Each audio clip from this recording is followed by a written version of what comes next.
40 साल के बाद माँ बाप ने मजबूर किया या कहीं फंस गए तो एक शादी कर ली। उसके बाद 40 साल के बाद बच्चा पैदा करने की सलाहियत कहाँ रहती है। लाभ जिहाद का खिलाफ बहुत बड़ा कानून देश में बनना चाहिए।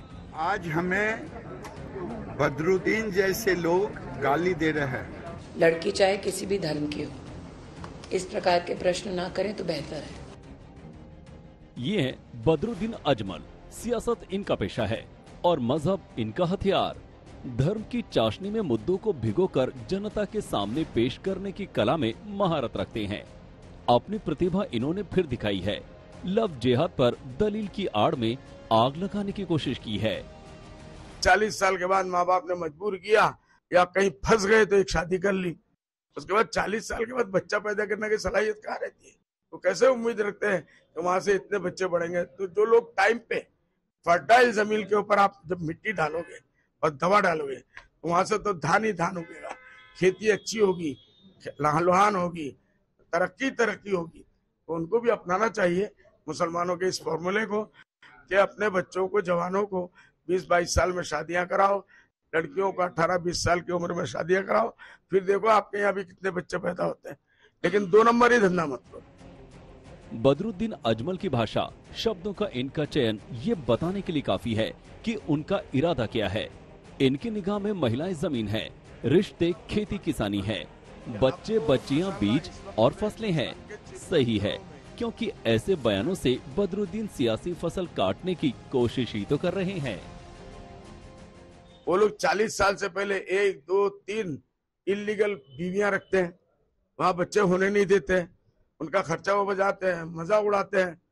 उसके बाद 40 साल के बाद माँ बाप ने मजबूर किया या कहीं फंस गए तो एक शादी कर ली, तरक्की होगी। तो उनको भी अपनाना चाहिए मुसलमानों के इस फॉर्मूले को। लड़कियों को 18-20 साल की उम्र में शादियां कराओ। बदरुद्दीन अजमल असम में मुसलमानों के अगवा बनने की ताक में हैं। इनका एक परिचय तो ये है कि ये असम की धुबरी से लोकसभा सांसद हैं। 2005, 2009 और 2014 में लगातार 3 बार सांसद बने। All India United democratic front के संस्थापक हैं। कई इस्लामी संगठनों के कर्ता धर्ता हैं, जिनमें ज्यादातर मजहबी संगठन हैं।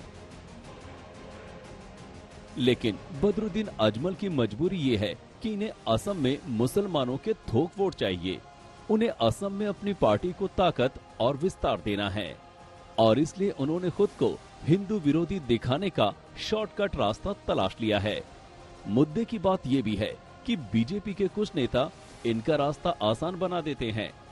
असम के मुख्यमंत्री हिमंता बिस्वा शर्मा, जो कि गुजरात प्रचार करने गए, तो श्रद्धा मर्डर केस को लव जिहाद से जोड़ाए। लाभ जिहाद का खिलाफ बहुत बड़ा कानून देश में बनना चाहिए। तो ये आफ्टर श्रद्धा का जो कांड हुआ, इस कांड से ये दोबारा प्रूव हुआ है कि देश को लाभ जिहाद का खिलाफ बहुत कड़ा कानून का जरूरत है। पर आपको क्यों लगता है ये तो एक क्राइम का केस है, ये कम्युनल केस कैसे हो गया? आपका डिस्ट्रिक्ट में क्राइम है, मेरा डिस्ट्रिक्ट में लाभ जिहाद है। आपका और मेरा बीच में नजरिया का डिफरेंस है। हिमंता बिस्वा शर्मा ने गुजरात में बयान दिया और घमासान असम में दिख रहा है। बीजेपी अब बदरुद्दीन पर हमलों की बौछार कर रही है। इस प्रकार से मुझे ये टिप्पणी अजमल साहब की उचित नहीं लगती।